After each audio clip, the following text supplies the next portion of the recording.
Hey, voici le troisième enregistrement de Cosette. Cosette dans l'ombre avec un inconnu.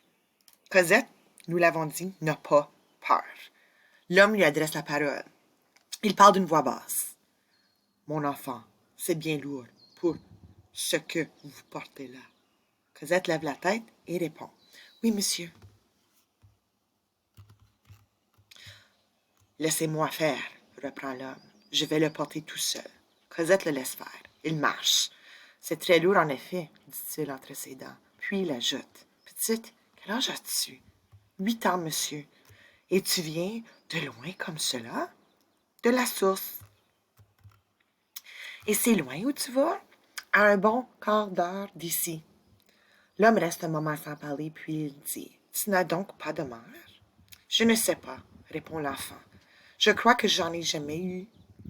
L'homme s'arrête, il pose le seau à terre, se penche et met ses deux mains sur les deux épaules de l'enfant, faisant un effort pour la regarder et voir son visage dans le noir. Comment t'appelles-tu? Dit l'homme. Cosette. L'homme semble avoir reçu un coup. Il la regarde encore, puis il ôte ses mains de dessus les épaules de Cosette, prend le seau et se remet à marcher. Au bout d'un moment, il demande. Petite, où demeures-tu? À Montfermeil. C'est là que nous allons? Oui, monsieur. Il se tait encore un moment, puis il recommence. Qui est-ce donc qui t'a envoyé à cette heure chercher de l'eau dans le bois? C'est madame Thénardier. L'homme reprend d'une voix qui fait effort pour paraître indifférente. Qu'est-ce qu'elle fait, ta madame Thénardier? C'est ma patronne, dit l'enfant basse. Elle tient l'hôtellerie. L'hôtellerie, dit l'homme. Eh bien, je vais aller y coucher cette nuit. Conduis-moi. Nous y allons, dit l'enfant. L'homme marche assez vite. Cosette le suit sans peine. Elle ne sent plus sa fatigue. De temps en temps, elle lève les yeux vers cet homme avec une sorte de tranquillité. Jamais on ne lui a appris à se tourner vers Dieu et à prier. Cependant, elle sent en elle quelque chose qui ressemble à une prière. Quelques minutes passent. L'homme reprend. Est-ce qu'il n'y a pas de servante chez madame Thénardier? Non, monsieur. Est-ce que tu es seul? Oui, monsieur. Il y a encore un silence. Cosette élève la voix. C'est-à-dire, il y a deux petites filles. Quelle petite fille? Ponine et Zelma. Qu'est-ce que Ponine et Zelma? Ce sont les filles de madame Thénardier. Et que font-elles, celles-là? Oh, dit l'enfant, elles ont des belles poupées. Des choses où il y a de l'or. Tout plein d'affaires. Elles jouent, elles s'amusent. Toute la journée? Oui, monsieur. Elle continue après un silence. Quelquefois, quand j'ai fini le travail, et quand on me le permet, je m'amuse aussi. Comment t'amuses-tu? Comme je peux. On me laisse. Mais je n'ai pas beaucoup de jouets. Ponine et Zelma ne veulent pas que je joue avec leurs poupées. Il arrive au village. Cosette conduit l'étranger dans les rues. Il passe devant la boulangerie, mais Cosette ne pense pas au pain qu'elle devait rapporter. L'homme ne lui pose plus de questions et garde maintenant un silence triste. Quand il laisse l'église derrière eux et quand il voit toutes ces boutiques en plein vent, il demande. Qu'y a-t-il donc ici? Monsieur, c'est Noël. Arrivé près de l'hôtellerie, Cosette lui touche le bras. Monsieur, dit-elle. Quoi, mon enfant? Nous voilà tout près de la maison. Eh bien, voulez-vous me laisser reprendre le seau? Pourquoi? C'est que si madame voit qu'on me l'a porté, elle me battra. L'homme lui rend le seau. Un moment après, ils sont à la porte de l'hôtel. C'est triste. Chapitre 4, un pauvre qui est peut-être un riche. Cosette jette un regard du côté de la grande poupée, puis elle frappe. La porte s'ouvre. La Thénardier paraît, une lampe à la main. Ah, c'est toi, dit-elle. Tu as mis bien longtemps. Tu t'es encore amusée? Madame, dit Cosette toute tremblante, voilà un monsieur qui vient coucher.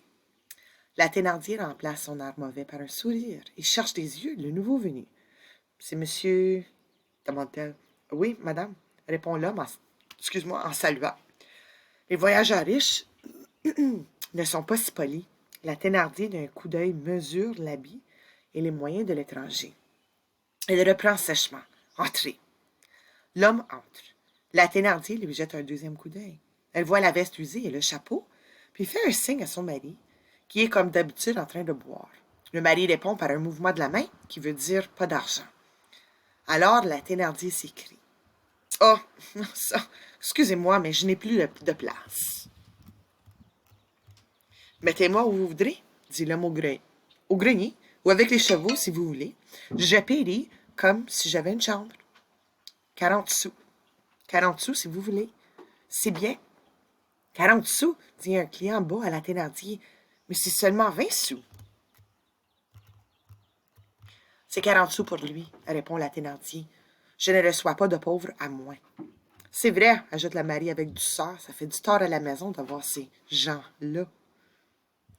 Cependant, l'homme, après avoir laissé sur son banc son paquet et son bâton, s'est mis à une table où Cosette a posé rapidement une bouteille de vin et un verre. Le marchand qui a demandé le seau d'eau est allé lui-même le porter à son cheval.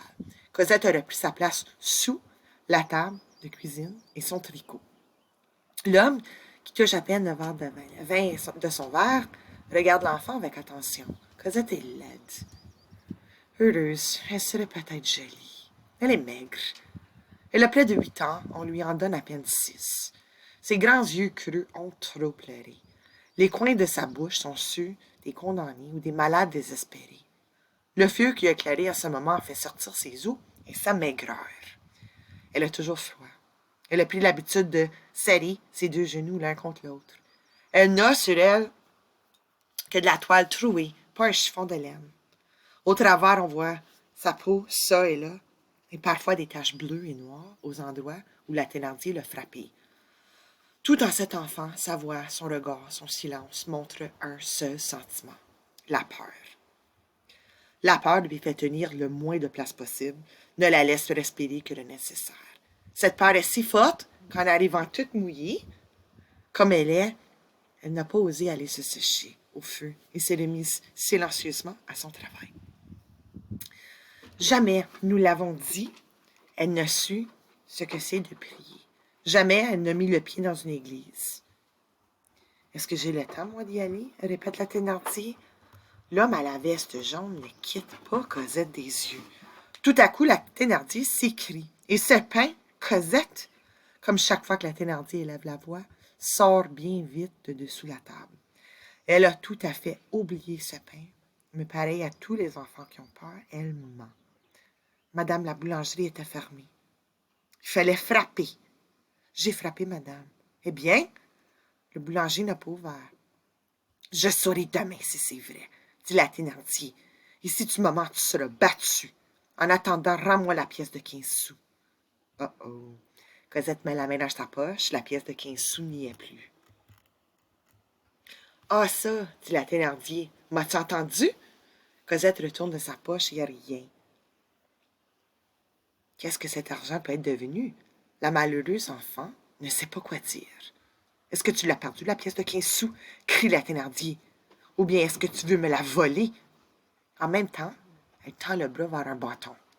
Ce mouvement rend Cosette la force de crier « Pardon, madame, madame, je ne le ferai plus !» La Thénardier prend le bâton. Cependant, l'homme, à la veste jaune, a sorti quelque chose de sa poche. Personne ne la remarque.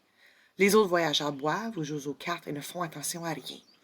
Cosette s'est reculée dans un coin de la salle, essayant de se cacher. La Thénardier lève le bras. « Pardon, madame, dit l'homme, mais tout à l'heure, j'ai vu quelque chose qui est tombé de la poche de cette petite et qui a roulé. C'est peut-être cela. » En même temps, il se baisse et paraît chercher à terre un moment. Justement, voici, reprend-il en se relevant. Et il tend une pièce d'argent à Thénardier. Ouais, c'est cela, dit-elle. Ce n'est pas cela. C'est une pièce de 20 sous. La petite a perdu une pièce de 15 sous. La Thénardier sourit, met la pièce dans sa poche, puis elle jette un regard dur à l'enfant et elle lui dit que cela n'arrivera plus. Cosette rentre sous sa table et son regard commence à prendre, en regardant le voyageur inconnu, une lumière qu'il n'a jamais eue encore. « Voulez-vous dîner? » demande enfin la Thénardier au voyageur. Il ne répond pas. Il semble rêver.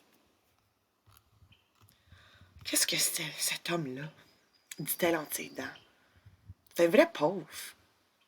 Cela n'a pas le sou pour souper. Me payera-t-il mon logement au moins? Il est heureux tout de même qu'il n'ait pas eu l'idée de voler l'argent qui était à terre. » Cependant, une porte s'est ouverte et Éponine et Azelma sont entrées. Ce sont vraiment deux jolies petites filles. L'une avec des cheveux bruns, l'autre avec des cheveux noirs. Toutes deux gaies, propres, grosses, fraîches. Elles sont chaudement habillées. Dans leurs vêtements, dans leur gaieté, dans le bruit qu'elles font, il y a de la joie pour tous. Quand elles entrent, la Thénardier leur dit avec amour: Ah, vous voilà donc, vous autres. Puis, les prenant sur ses genoux, l'une après l'autre, elle arrange leurs cheveux. Les deux petites vont ensuite s'asseoir au coin du feu. Elles ont une poupée qu'elles tournent et retournent avec toutes sortes de petits cris joyeux. De temps en temps, Cosette lève les yeux de son tricot et les regarde jouer d'un air triste. Éponine et Azelma ne regardent pas Cosette. C'est pour elles comme le chien. La poupée des sœurs Thénardier est très vieille et toute cassée, mais elle paraît belle à Cosette qui n'a jamais eu une poupée, une vraie poupée, pour parler la langue des enfants.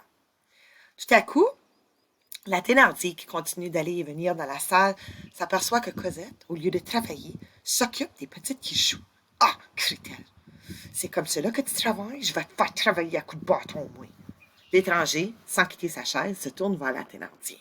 « Madame, dit-il en souriant avec gentillesse, bah, laissez-la jouer. » Venant de tout autre voyageur qui aurait mangé de la viande et bu 2 bouteilles de vin à son dîner, puis qui aurait pas eu l'air d'un pauvre, une pareille demande aurait été un ordre.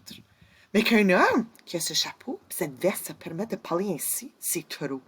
La Thénardier répond: « Il faut qu'elle travaille ce qu'elle veut manger. » « Qu'est-ce qu'elle fait donc? » reprend l'étranger de cette voix douce et curieuse. La Thénardier dit: « Des bas, s'il vous plaît.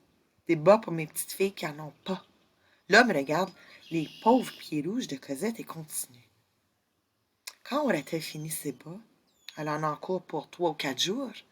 Combien peut valoir cette paire de bas quand elle se fait? » La Thénardier le regarde d'un œil dur. « Au moins 3 sous. »« Les donneriez-vous pour 5 francs? » reprend l'homme.